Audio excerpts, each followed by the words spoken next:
Upgraded mind ಉತ್ತಮ ಸಮಾಜಕ್ಕಾಗಿ subscribe ಮಾಡಿ. Upgraded mind.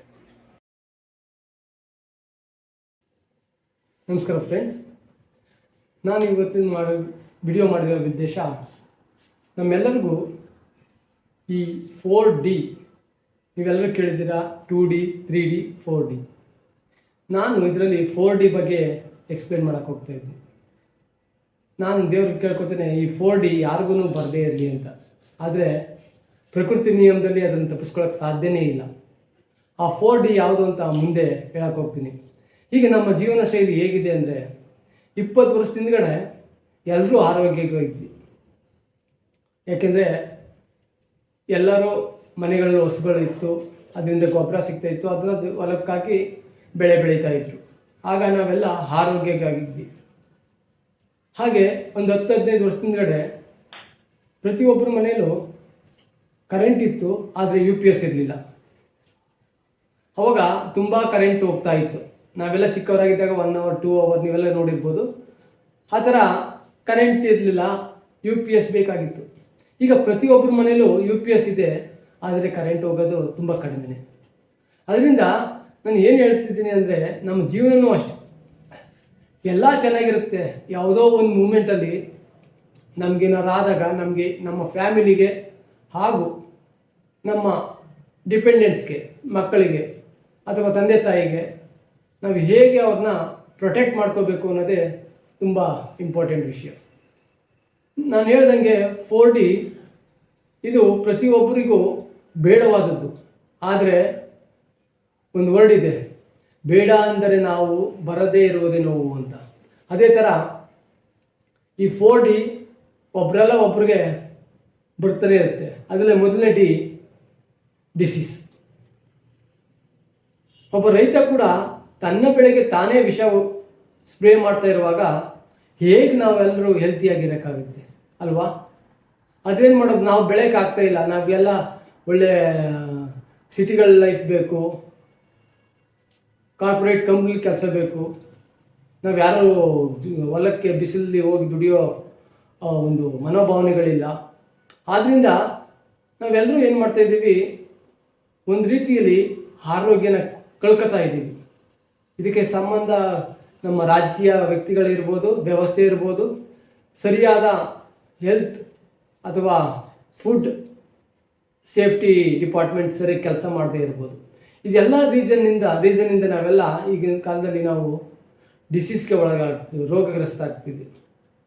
ಸೊ ಇದರಿಂದ ಹೇಗೆ ನಾವು ಕಾಪಾಡ್ಕೋಬೇಕು, ಆದರೆ ಕಾಪಾಡ್ಕೊಳ್ಳೋಕ್ಕಾಗಲಿಲ್ಲ ಅಂದರೆ ಅದನ್ನು ಮ್ಯಾನೇಜ್ ಮಾಡೋದು ಹೇಗೆ, ಅದರ ರಿಸ್ಕ್ನ ಮ್ಯಾನೇಜ್ ಮಾಡಬೇಕು ಅನ್ನೋದೇ ನನ್ನ ಉದ್ದೇಶ, ನನ್ನ ವಿಡಿಯೋದ ಉದ್ದೇಶ. ಹಾಗೆ 2ನೇ D ಡಿಸೇಬಲ್. ಸಪೋಸ್ ನಾವೀಗ ಚೆನ್ನಾಗಿದ್ದೀವಿ, ಯಾವುದೋ ಒಂದು ರೀತಿ ಕಾಯಿಲೆ ಬಿದ್ದಾಗ ಅಥವಾ ನಮ್ಮ ಕೈ ಕಾಲು ತೊಂದರೆ ಆದಾಗ ನೀವೆಲ್ಲ ನೋಡಿರ್ತೀರ, ಫುಲ್ ಡಿಪೆಂಡೆಂಟ್ ಆಗಿಬಿಟ್ಟಿರ್ತೀವಿ ಯಾರ ಜೊತೆಗೆ, ಮನೆಯವ್ರ ಜೊತೆ. ಅವರೇ ಕೆಲವು ಟೈಮ್ ಬೇಜಾರು ಮಾಡ್ಕೊಬಿಡ್ತಾರೆ ನಮಗೆ ಸರ್ವಿಸ್ ಮಾಡಬೇಕು ಅಂತ.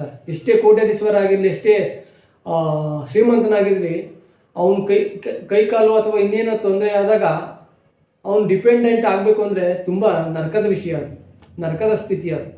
ಸೊ ಆ ಡಿಸಬಿಲಿಟಿ ಆದಾಗಲೂ ನಾವು ಹೇಗೆ ಪ್ಲ್ಯಾನ್ ಮಾಡ್ಕೋಬೇಕು, ರಿಸ್ಕ್ನ ಪ್ಲ್ಯಾನ್ ಮಾಡ್ಕೋಬೇಕು ಅನ್ನೋದೇ 2ನೇ D. ಮತ್ತು 3ನೇ D ಡೆತ್. ಸೊ ಇದು ತುಂಬ ನಷ್ಟವಾಗುವಂಥದ್ದು ಅವರ ಫ್ಯಾಮಿಲಿಗಳಿಗೆ. ಒಬ್ಬ ತಂದೆ ತಮ್ಮ ಮಕ್ಕಳಿಗೆ, ಹೆಂಡತಿಗೆ ಶಕ್ತಿಯಾಗಿರ್ತಾರೆ. ಒಬ್ಬ ಅಣ್ಣ ತಮ್ಮಂದಿರಿಗೆ ಶಕ್ತಿಯಾಗಿರ್ತಾರೆ.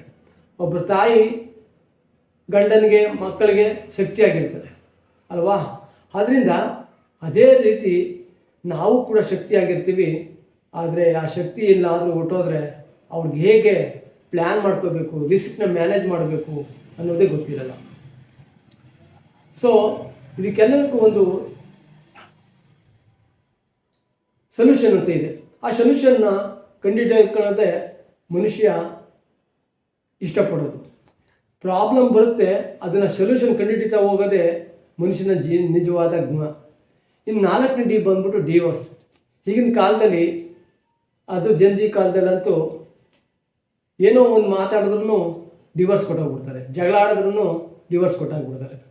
ನಮ್ಮ ತಂದೆ ಕಾಲದಲ್ಲಿ ಅವ್ರು ಎಷ್ಟೇ ಜಗಳ ಆಡ್ಕೊಂಡ್ರು ತವ್ರ ಮನೆಗೆ ಹೋದ್ರು ಒಂದೆರಡು ದಿನ ಬಿಟ್ಟು ಮತ್ತೆ ಮನೆಗೆ ಸೇರ್ಕೊಳ್ತಿದ್ರು. ಆದರೆ ಈಗ ಸಣ್ಣ ಮಾತುಗಳಿಗೆ, ಸಣ್ಣ ಒಂದು ಮನಸ್ತಾಪಗಳಿಗೆ ಡಿವೋರ್ಸ್ಗಳಾಗ್ತಾ ಇದ್ದಾವೆ.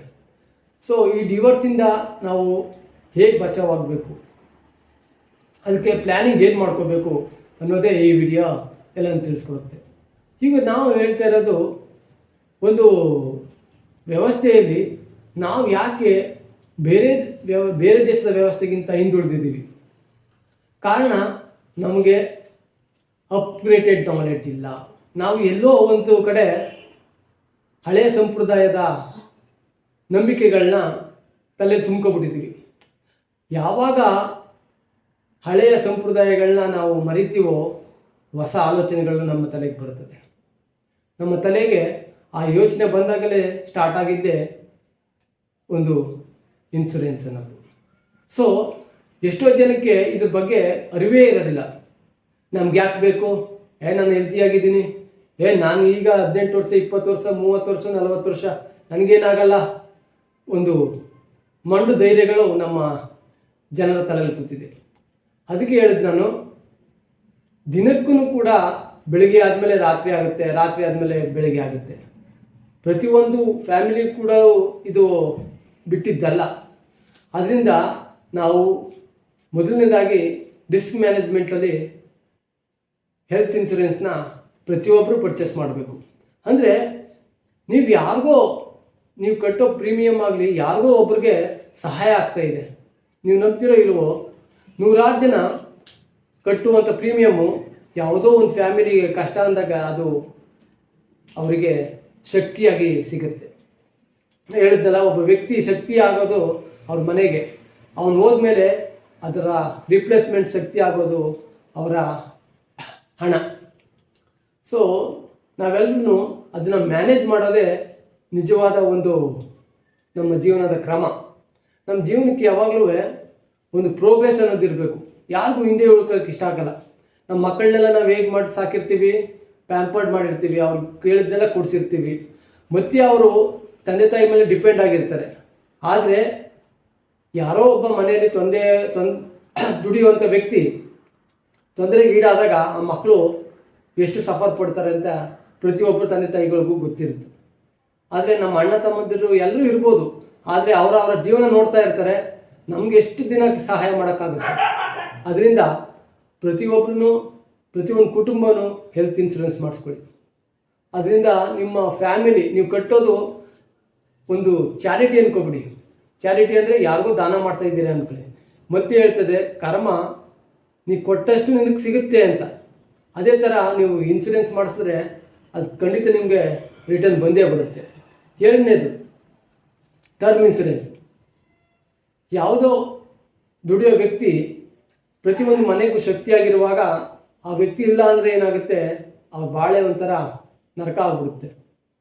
ಸೊ ಅವ್ರಿಗೆ ಇನ್ನೊಬ್ಬರ ಮೇಲೆ ನಾವು ಅವ್ರನ್ನ ಡಿಪೆಂಡ್ ಮಾಡಿಬಿಟ್ಟು ಹೋಗೋದು ಸರಿನಾ? ಇವಾಗ ನಮ್ಮ ಶಾಲೆ ಮಕ್ಕಳೆಲ್ಲ ಪ್ರೈವೇಟ್ ಸ್ಕೂಲ್ ಹೋಗ್ತಾ ಇದ್ದಾರೆ.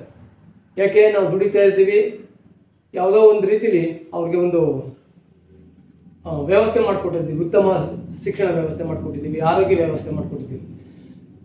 ದುಡಿಯೋ ವ್ಯಕ್ತಿ ಹೊಟ್ಟೋದಾಗ ಅವ್ರ ಸ್ಥಿತಿ ಹೇಗಿರುತ್ತೆ ಅಂತ ಪ್ರತಿಯೊಂದು ಕುಟುಂಬದಲ್ಲೂ ಯಾರ್ಯಾರು ನಿಮ್ಮ ಅಕ್ಕಪಕ್ಕದಲ್ಲಿ ನೋಡಿದ್ರೆ ಗೊತ್ತಾಗುತ್ತೆ. ನಾವು ಎಲ್ಲ ಇರಾಗಿ ಮಾಡಿಸ್ಕೊಳ್ಳೋಕ್ಕಿಂತ ಏನೂ ಇಲ್ದಿದ್ದಾಗೆ ಟರ್ಮ್ ಇನ್ಶೂರೆನ್ಸ್ ಮಾಡಿಸ್ಬೇಕು.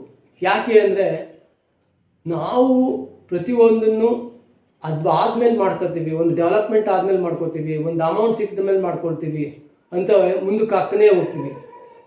ಸೊ ಆ ಮುಂದಕ್ಕೆ ಹಾಕ್ತಾ ನೀವು ಮತ್ತೆ ಅದನ್ನು ಮಾಡಿಸೋದೇ ಇಲ್ಲ. ನಮ್ಮ ಸ್ನೇಹಿತರಿಗೂ ಒಬ್ರಿಗೆ ಹಂಗೆ ಆಯಿತು. ಒಂದು 6 ತಿಂಗಳ ಹಿಂದ್ಗಡೆ ಅವ್ರಿಗೆ ಒಂದು ಇನ್ಶೂರೆನ್ಸ್ ಮಾಡಿಸ್ತಾ ಹೇಳಿದ್ವಿ. ಅವ್ರು ಏನಂದ್ರು, ಸರ್ ಈಗ ಅಮೌಂಟ್ ಇಲ್ಲ, ನೆಕ್ಸ್ಟ್ ತಿಂಗಳು ಮಾಡಿಸ್ತೀನಿ. ನೆಕ್ಸ್ಟ್ ತಿಂಗ್ಳಿಗೆ ಹೇಳಿದೆ, ಈ ಸರ್ ಇವಾಗ ಅದಕ್ಕೆ ಖರ್ಚಾಗೋಯ್ತು, ಇನ್ನೊಂದು ತಿಂಗಳು ಮಾಡಿಸ್ತೀನಿ. ನೆಕ್ಸ್ಟ್ 3ನೇ ತಿಂಗಳು ಅವಯ್ಯ ಆರೋಗ್ಯ ಕೆಟ್ಟು ಹಾಸ್ಪಿಟ್ಲ್ಗೆ ಅಡ್ಮಿಟ್ ಆದ. ಆವಾಗ ಗೊತ್ತಾಯ್ತು ಅವ್ರಿಗೆ, ಅಯ್ಯೋ ಇನ್ಶೂರೆನ್ಸ್ ಮಾಡಿಸ್ಬೇಕಿತ್ತು.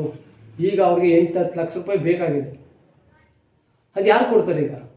ಅವ್ರ ಅಣ್ಣ ತಮ್ಮಂದಿರು, ಅಕ್ಕ ತಂಗಿರು, ಅಥವಾ ಅವರ ಕಂಪ್ನಿ ಅಷ್ಟೆಲ್ಲ ಕೊಡೋಕ್ಕೆ ಸಾಧ್ಯ ಇಲ್ಲ. ಸೊ ಇಂಥ ಸಿಚುವೇಶನ್ಗಳಲ್ಲಿ ಯಾರಿಗೂ ಬರಬಾರ್ದು ಅಂತಲೇ ನಾವು ಇದನ್ನ ಹೇಳ್ತಾ ಇರೋದು. ಪ್ರತಿಯೊಬ್ಬರೂ ರಿಸ್ಕ್ ಮ್ಯಾನೇಜ್ಮೆಂಟ್ನ ಪ್ಲ್ಯಾನ್ ಮಾಡಿ ಮ್ಯಾನೇಜ್ ಮಾಡಿ. ಎಲ್ಲರಿಗೂ ಒಳ್ಳೆಯದಾಗಲಿ. Thank you.